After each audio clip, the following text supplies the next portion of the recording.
السلام عليكم ورحمة الله وبركاته، ازيكم حبيباتي عاملين ايه؟ نبدأ الأول كده الفيديو بتاعنا بدعاء. اللهم لك الحمد كما ينبغي لجلال وجهك وعظيم سلطانك.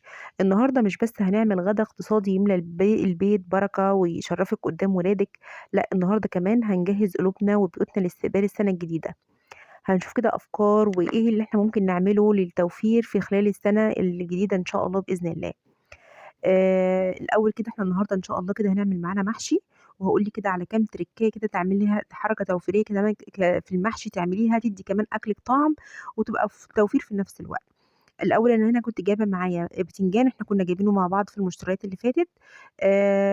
هابدأ إن أنا أجهّز المحشي بتاعي، وأنا باجهّز يا بنات أنا في الفترة دي أنا كنت حطيت التسبيكة على النار، وأنا هاوريكم بعد كده وأنا باعمل التسبيكة إزاي. واقول لِك على تريكاية تزوّد لِك التسبيكة بتاعتِك أو تزوّد لِك الخلطة بتاعة المحشي بتاعتِك، وبتدّي كمان نكهة حلوة أوي للمحشي بتاعِك. إحنا السنة دي يا بنات زي ما قُلت لكم إحنا عايزين نتكلّم إزاي نستقبل السَنة وإزاي ما نشيلش هَم للمصروف وإزاي نخلّي بيتنا مملكة بأقل الإمكانيات. يعني أنا السنة دي إن شاء الله بإذن الله السنة اللي فاتت خلاص خلصت بالحلو بتاعها، بحلوها، بمُرّها، خلاص خلصت وعدّت على خير إن شاء الله بإذن الله، والسنة دي ربنا يجعلها سَنة سعيدة علينا جميعًا. فبلاش نبدأ السَنة الجديدة وإحنا شايلين هَم المصاريف. التدبير يا بنات بيبدأ من هنا، من المطبخ. أنا قررت السنة دي إن شاء الله بإذن الله إن بيتي هيكون مملكة بأقل الإمكانيات. علشان خاطر إحنا مش أقل الإمكانيات عشان خاطر إن أنتِ مثلًا مش عايزة تصرفي على ولادِك أو مش عايزة تصرفي ل ل ل ل للإمساك فقط لا غير، لأ، أنتِ في بعض الأحوال بتبقى الظروف بتبقى ضيّقة على الكل، مش على حد معيّن والله، زائد إن أنتِ مثلًا عايزة توفّري عشان عايزة تعملي حاجة معيّنة، أنتِ لو ما وفّرتيش مش هتعمليها، اللي هو من باب إيه، من مبدأ ازنق نَفْسك أو ورّط نَفْسك. على فكرة يا بنات المبدأ ده أنا باحبه جدًا، إن أنتِ لو ما ورّطتيش نَفْسِك في حاجة معيّنة أنتِ عايزة تعمليها مش هتعمليها، سواء هتاخدي كورسات أو هتتعلمي حاجة جديدة أو هتشتري حاجة لبيتِك أو تعملي حاجة أنتِ عايزة ت ت ت توصلي لها بس مش هتعرفي توصلي لها بالمبلغ الكاش مرّة واحدة، فلو مش ورّطتِ نَفْسِك في حاجة معيّنة أنتِ مش هتعرفي توصلي لها. بُصّوا يا بنات أنتم شُفتوني كده في اللقطة اللي فاتت عملت التسبيكة، التسبيكة أنا هاقول لكم على تَكّة كده تخلّي التسبيكة طعمها حلو وكمان تبقى موفّرة معاكِ. التسبيكة الخلطة بتاعة المحشي عشان تبقى موفّرة معاكِ وعشان يبقى طعمها حلو هتزوّدي لها حاجتين، هتزوّدي لها البصل بتاع التسبيكة، وهتزوّدي الخضرة بتاعة المحشي. الخضرة بتدّي نكهة حلوة أوي جدًا للخلطة بتاعة المحشي، زائد إن البصل برضه بيدّي نكهة حلوة بيزوّد معاكِ الكمية. وهنا ورق الخاص يا بنات من حبايبنا اللي في الدول العربية الخاص دوّة اللي هو الخاص المصري، أنا باخد الورق بتاعه وبنعمله محشي جنب ممكن الكرنب ماشي، جنب لوحده ماشي، جنب ورق العنب ماشي، جنب البتنجان والفلفل والكوسة ماشي، فالحاجات دي كلّها يعني بتبقى أكلات حلوة واقتصادية جدًا. أنا كده جايبة الخس، وكده هنعمله مثلًا مع سلطة، هناكله مع فطار، فبدل ما ترمي الورق بتاعه استغليه واستفيدي بيه إن أنتِ هتعمليه في يوم صنف غدا بيبقى حلو جدًا كده بيملى البيت عندِك دفا، وبيبقى حاجة كده تشرّفِك قدّام ولادِك، تمام؟ فإحنا قُلنا يا بنات إيه، نرجع تاني للسَنة الجديدة، قُلنا بلاش نبدأ السَنة بإن إحنا شايلين هَم المصاريف، قُلنا التدبير بيبدأ من المطبخ، وأنا إن شاء الله بإذن الله السَنة دي أنا قررت إن السَنة دي إن يكون بيتي مملكة بأقل الإمكانيات. بُصّوا يا بنات أنا عايزة أقول لكم على نصيحة كده صغيرة، ابدأوا بجدول صغير إن أنتِ إزاي توفّري. جدول كده تكتبي فيه أو دفتر كده تكتبي فيه كل حاجة أنتِ بتصرفيها وبتصرفيها في إيه، يعني حتى لو جنيه واحد اكتبيه واكتبي صرفتِ في إيه، لإن ال آمم ال ال ال عدم الكتابة يا بنات بتخلّيكِ تنسي وبتخلّيكِ أنتِ بتصرفي من غير ما تحسي، إنما لمّا بتكتبي أنتِ بتبقى الحاجة قدّامِك وقدّام عينيكِ فبتحسي بالمصروفات اللي أنتِ بتصرفيها، والكتابة كمان لمّا بتكتبي وبتحسبي المصروفات بتاعتِك أنتِ بتحسي بالبركة. عايزاكم بقى تكتبوا لي كده في الكومنتات تحت إيه أكتر حاجة نفسكم تحققوها في 2026 إن شاء الله، وإيه كمان الأكلة الاقتصادية اللي بتنقذكم لمّا الميزانية بتكون مشطّبة معاكِ. كده يا بنات أنا بُصّوا في حاجة برضه تركاية، أنا جِبت هنا ب5 جنيه خضرة، الخضرة الكَم اللي أنتم شفتوه ده النهارده معايا في الفيديو، ده كان ب5 جنيه بس يا بنات، 5 حزمات أو 5 رُبَط من الخضرة، الشبت مع البقدونس مع الكزبرة، أنا غسلتهم ونضّفتهم وغسلتهم وخرّطتهم، أنا أخدت منّهم كمية كويسة جدًا للتسبيكة أو لخلطة المحشي، والجزء النُص التاني بتاعهم أنا شيلته في كيس وحطيته في الفريزر، يعني انت لو كل مره بتعملي اكله شلتي منها جزء صغير، مثلا لو عندك لحمه مفرومه، لو شلتي مثلا معلقتين ثلاثه على جنب حطيتيهم في كيس او في علبه صغيره وحطيتيهم في الفريزر، هتيجي تحتاجي لهم في يوم تاني هتلاقيهم موجودين عندك. تمام. آه انا هنا بصوا يا بنات كنت بعمل ايه، كنت بعمل الرز، نزلت الرز غسلته. بصوا الرز هنا مش بنقعه، انا بغسل بس الرز كويس وبصفيه خالص، ما يكونش فيه ميه خالص، وابدا انزله على خلطه. انا يا بنات ما بحبش احط الرز على البارد مع يعني بعيد عن النار، بحب اديله كده تشويحه على على النار مع الخضره مع التسبيكه او الصلصه، عشان كمان الرز ضايه بتشرب من الصلصه او التسبيكه بتاعتك، فبيبقى ليها الرزايه نفسها ليها طعم. تمام. النهارده ان شاء الله باذن الله احنا قلنا الغدا بتاعنا هيكون محشي. الخلطه بتاعته خلطه لذيذه جدا ومفيده جدا وموفره برضو جدا، اقتصاديه جدا جدا. وكمان احنا هنعمل جنبه صنف البروتين اللي جنبه، وصنف برضه هيبقى اقتصادي جدا جدا، وهتشوفوه معايا. احنا هنعمل صدور فراخ، انت بصدر فرخه واحد اللي هو الفصين هتعملي غدوه هيكفي اربع خمس اشخاص بمنتهى الاريحيه. تمام. طيب. عشان يا بنات نوفر في خلطة المحشي زي ما انا قلت لكم، احنا بنزود الخضرة وبنزود البصل، وممكن على فكرة حاجة تعمليها تانية بتدي برضو الاكل طعم حلو جدا. انا عملتها معاكم في الفيديو، ان انا حطيت مكعب من المرقة حطيته مع الصلصة، بيدي طعم حلو جدا. حتى لو بعد كده المحشي مش سقيتيه بشوربة، انت ممكن تعملي اللي هي الشوربه الاقتصاديه البديله، وبيطلع برضو طعم كويس جدا. او لو انت برضو زي ما انا قلت لكم قبل كده، ان احنا اي حاجه شوربه تشيلي منها كيس، اول قطفه ليها، يعني ايه اول قطفه؟ اللي هي اول ما يعني بتطفي عن عن الشوربه بتاعتك بعد ما اللحمه بتستوي او الفراخ بتستوي، تهدى بس كده او تبرد شويه، وتبداي تعملي لها تاخدي كيس منها وتشيليه كده على جنب بعيد عن الشوربه خالص، تروحي تحطها في الفريزر. ده بيبقى اول، مش تستني يعني لما الشوربه تتغلي مره واتنين وتلاته، لا، هي بعد اول قطفه ديت او اول مره ديت بتبقى ايه، حلوه جدا. آه بصوا يا بنات، احنا نتكلم برضو، نرجع بقى نتكلم واحنا بنحشي كده واحنا بنلف المحشي كده اللي يدفي الدنيا ويدفينا كده في السقعه دي. نرجع نتكلم على السنه الجديده بتاعتنا ان شاء الله. احنا عايزين نعمل ميزانيه كده بسيطه نطلع بيها البيت يكون بيت سعيد. السنه دي لازم يكون عندك نوته اكتبي عليها كده نوته الميزانيه، تكتبي فيها كل جنيه وكل نص جنيه انت كمان بتخرجيه. فلازم تخلي النوتة دي تكتبي فيها او تسجلي فيها كل حاجة، لان زي ما قلت لكم قبل كده ان التسجيل بيخليكي انت تشوفي المصروفات اللي انت بتصرفيها، فبتتحكمي اكتر في الميزانية. يبقى ده كده ميزانيات من ناحية. من ناحية تانية يا بنات، أنا عايزة أقول لكم على حاجة، إن السنة الجديدة ديت مش مجرد رقم بس بيتغير في النتيجة، لا، ديت فرصة جديدة من ربنا عشان نصلح اللي فاتنا، ونصلح الحاجات الأخطاء اللي احنا وقعنا فيها.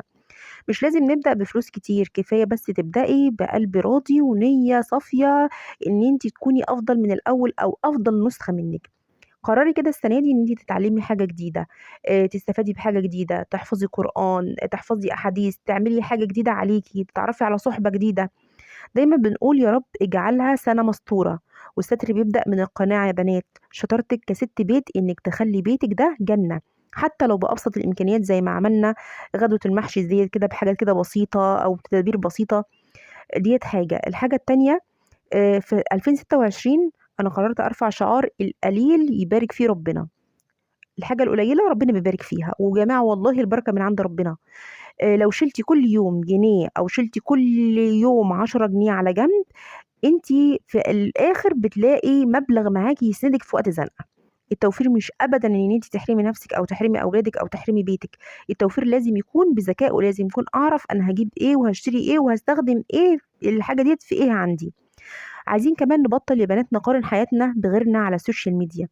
السنه ديت عايزاكي تركزي في مطبخك، تركزي في ولادك، تركزي في ميزانيتك. السعاده في البركه مش في الكتره. السعاده عمرها ابدا ما كانت بالمال الكتير او بالفلوس الكتير. ناس كتيره معاها فلوس كتيره بس مش سعده. السعاده ديت بتبقى دايما في الرضا. السعادة دايما بتكون في القناعة. اكتبي كده أهدافك للسنة دي، هاتي كده نوتة، حتى لو هي نفس نوتة الميزانية، حطي كده في الأول أهدافك السنة ديت اللي انت عايزة تعمليها ايه، حتى لو بسيطة جدا. حتى لو انت تتعلمي حاجة بسيطة جدا، نفسك توفري مبلغ كذا، نفسك تحافظي على صلاتك، نفسك تحافظي على ورد يومي ليكي، نفسك تحافظي على الأذكار. الكتابة بتخليكي تحلمي وبتخلي الحلم بعد كده حقيقة. ما تخليش غلاء الأسعار اللي عمال يسرق منا الفرحة بتاعت السنين وفرحة الأيام. طول ما احنا بصحتنا وبنعرف ندبر حالنا، وطول ما احنا مستورين وعايشين حياة كريمة، فاحنا كده أغنياء. الغنى يا بنات هو غنى النفس. الغنى هو عمره ما كان ابدا بان انا اعمل فلوس كتير. بصوا يا بنات، هنا انا عايزه اقول لكم على حاجه. بصوا طريقه الفراخ، انا كده كنت خلصت خلاص المحشي معاكم وحطيته على النار. انا هنا بقى ايه معايا؟ زي ما انتم شفتوا كده فصين بس من الصدور، يعني صدر فرخه واحده بس. انا زي ما هو، انا ما قطعتوش بانيه يا بنات، انا ما عملتش بانيه جنب المحشي. انا عملته زي ما انتم شايفين كده، قطعت، شلت بس اللي هو الفص الفيليه ده كده، شلته من الصدر كده على جنب، وقطعت الصدور زي ما انتم شفتوا كده ايه، مربعات او مكعبات، بس ما فصلتهاش، هي الصدر ماسك نفسه. وتبلته بحاجتين بس، وهي الملح الابيض والفلفل الاسمر فقط لا غير. هنا انا جبت هنا معايا دقيق، هبدا ابدر الصدور ديت. على فكره يا بنات طلع طعمها في منتهى الجمال، انا كنت اول مره اعملها معاكم، بس بصراحه طعمها حلو قوي قوي قوي. انت بتبدريها كده بالدقيق، وهتبدأي بعد ما تخلصي يعني تبدريهم تديهم طبقة كده حلوة. وبعد كده هنحطهم في طاسة على النار، تكوني مجهزة طاسة على النار، حاطة فيها معلقتين زيت مع معلقة سمنة، مع معلقة سمنة بلدي، مع مكعب زبدة يكون كبير، زي ما تحبي المتوفر موجود عندك. كله هيمشي، وكله في الاخر بيطلع طعمه في منتهى الجمال، لان احنا كمان لسه هنضيف عليها صوصات بتديها طعم حلو قوي. بصوا انا كده كنت بدرتها، هاخدها بقى على النار على طاسه فيها، انا هنا حاطه معلقه من السمنه على معلقتين من الزيت، نزلت بيها. تستني بس كده تكون حاميه شويه. انا يعني هنا كمان كنت كده استعجلت شويه كمان على الطاسه بتاعتي. تستني بقى شويه لحد لما تاخد لون ذهبي، وتبداي تقلبي، ما تقلبي طول ما هي ما مش لسه ما خدتش اللون الذهبي، ما تقلبيش خالص. تمام. لو كمان لو استنيتي كمان اكتر من كده، هي كده كده بتستوي معاكي وبتبقى في طعمها في منتهى الجمال. اتمنى تجربوها والله، ان شاء الله باذن الله هتعجبكم، وانا متاكده من كده. هبدا بقى هنا كده زي ما انتم شايفين، هدي هقلب من الجنب للجنب لحد لما تاخد وش ذهبي. وما بين الفتره والفتره اللي انا بقلب فيها، انا بغطيها كده عشان البخار كمان يسوي الصدور اللي معايا. طيب ايه الحاجات اللي انا هحطها عليها او ايه الصوصات؟ انا مش هحط صوصات كتير يا بنات، اللي متوفر عندك حطيه. يعني انت متوفر عندك دبس رمان، تمام، عندك متوفر صويا صوص وده الافضل. يعني انا هنا حطيت عندي دبس رمان ومعلقه كبيره من العسل، دي الحاجه الاساسيه بقى، ان انت تحطي معلقه كبيره من العسل. طب مش عندك عسل وعندك دبس رمان، حطي دبس رمان وحطي صويا صوص. طب ما عنديش صويا صوص، هكتفي بالعسل. يعني انا هنا عندي اكتفيت بالعسل واكتفيت بدبس الرمان. حتى دبس الرمان ما كانش برضو كتير، كان انتوا عارفين كنا خلاص اخر الشهر وبنشطب الحاجات اللي موجوده في البيت، فحطيت المعلقه دبس الرمان اللي كانت موجوده عندي، ومعلقه كبيره من العسل، ومعلقتين كده من الخل، مقدار معلقتين من الخل. وطبعا انت قبل كده مملحاها اساسا بالملح ومملحاها بالفلفل الاسمر، فانا ما حطيتش لا ملح ولا فلفل اسمر تاني معايا يا بنات، انا اكتفيت باللي انا كنت مملحاه بره من الخارج. ده انك تقلبي فيها كده يمين وشمال لحد لما تاخد اللون الذهبي ده معاكي. هبدأ بقى احط لها كده مقدار كوبايه صغيره من الميه السخنه، تغلي شويه ميه كده في الكاتل او في كنكه على النار، وتنزلي بيهم على الصدور ديت. وبعد كده تقفلي عليها لحد لما تكمل سواها على البخار. انا هنا كنت حطيت الميه، هتبدأ بقى اغطيها عشان البخار دوت هو اللي ايه، وهتهدي عليها خالص لحد لما تكمل السوا بتاعها معاكي. هنا يا بنات انا بعد كده كانت خلاص هنا استوت، بجد ريحتها في منتهى الجمال وطعمها بجد روعة روعة روعة. انا عن نفسي هعتمدها، يعني انا عن نفسي هكرر الوصفة دي تاني ان شاء الله بإذن الله. وجنب المحشي لايقة جدا، يعني لايقة قوي قوي جنب المحشي. بصي الصوص اللي تحت ده بقى ايه، شيلي منه كده وحطي، بيخليها حلوة قوي. هنا كان المحشي خلاص معايا كده، استوى تقريبا خلاص. ادي المحشي معايا. على فكره اكله اقتصاديه، انا من وجهه نظري اكله اقتصاديه، لان لو هنيجي نحسبها، انا جايبه كيلو بتنجان معاكم والكيلو كان ب 15 جنيه. ورق الخاص اساسا انا جبت خاص للفطار، يجي مع الفطار ومع العشاء، شلت الورق بتاعه كان ب10 جنيه. والصدور الفراخ انت هتجيبي، لو هتجيبيهم جبتهم انا ب100 جنيه. يعني قولي تقريبا 130 جنيه، مش جايين 150 جنيه. غدا، بس غدا حلو ومحترم ويشرفك قدام ولادك. طيب هنعمل ايه تاني حاجة حلوة كده تدفي الولاد برضو في نهاية اليوم كده، وممكن برضو تعتبريها نوع من انواع العشاء. بصوا كده المحشي بتاعنا، ادي المحشي. وانا وريتكم كده في الاول طبق لمنظر للتقديم. لو انت هتقدمي مثلا لحد من اولادك، هتحطي لهم محشي من الورق الخاص. على فكره انا كنت حطيت كده كام صابع من الكرنب المتفرز. انا كنت مفرزاه عندي في الفريزر، علشان خاطر عندي بنت من البنات ما بتاكلش المحشي دوت ولا المحشي دوت. طيب نعمل ايه بقى؟ انا هعمل لهم، قلت هعمل لهم حلو شاتول الجاتوه شاتول اللي هو الشوكولاته. حاجه سهله وحاجه برضو سريعه. انا بعمله ببيضتين بس يا بنات. تاخدي كوبايه من السكر، وكوبايه من الزيت، وكوبايه من اللبن، وبنزل عليهم بنص كوبايه من الكاكاو الاسباني. الاسباني لان عندك المتوفر الخام، بس يكون الخام طعمه حلو. تمام. انا اخر مره كنت جبت كاكاو خام فيه، كانوا خالطين معاه قهوه. فعندي البنات اصلا مش بيحبوا القهوه، ففضلت ان انا اغير الصنف النوع خالص، وجبت كاكاو اسباني بيدي بقى بجد بجد طعم النوتيلا الجاهزه بالظبط.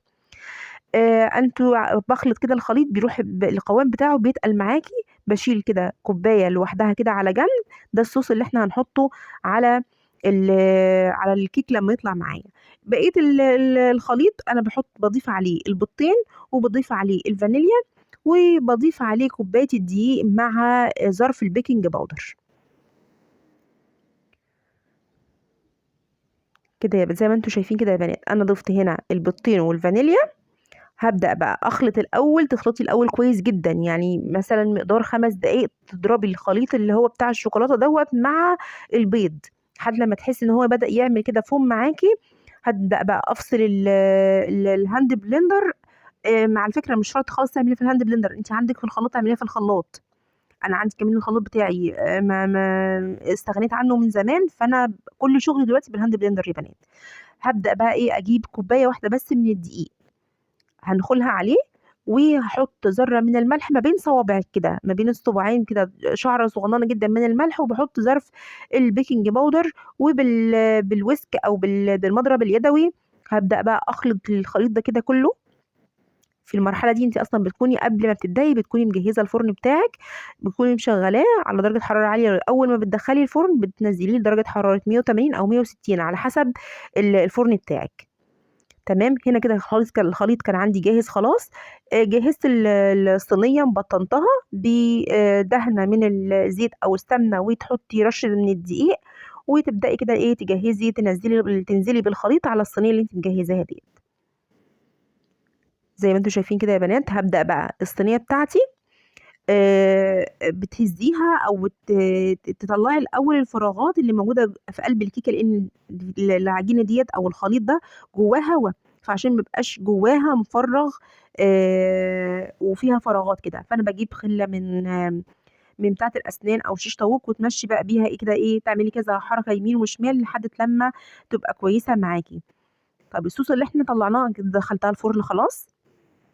الصوص اللي انا شلته على جنب ده يا بنات، انا بضيف عليه بقى ايه تك كمان بتخلي طعمه في حتة تانية خالص. انا بنزل الخليط كله، وبضيف عليه كمان ربع كوباية او فنجان صغير من اللبن، ومعلقتين كبار من اللبن البودر. بجد بتخلي الطعم بتاعه تحفة اكتر ما هو اصلا تحفة. بتوديه في حتة تانية خالص خالص خالص. زي ما انتم شايفين انا هجيب دلوقتي كوبايه صغيره، انا حاطه تقريبا مقدار فنجان من اللبن. تمام. وهحط معلقتين من اللبن البودر. انا حطيت قدامكم معلقه، ورجعت كنت حطيت كمان معلقه تانية. تمام. دي كده انا حطيت ايه، هحط معلقتين، حطيت قدامكم معلقه ولسه في معلقه تانية كنت حطيتها يعني برضو، بس ما جاتش معاكم في الكاميرا.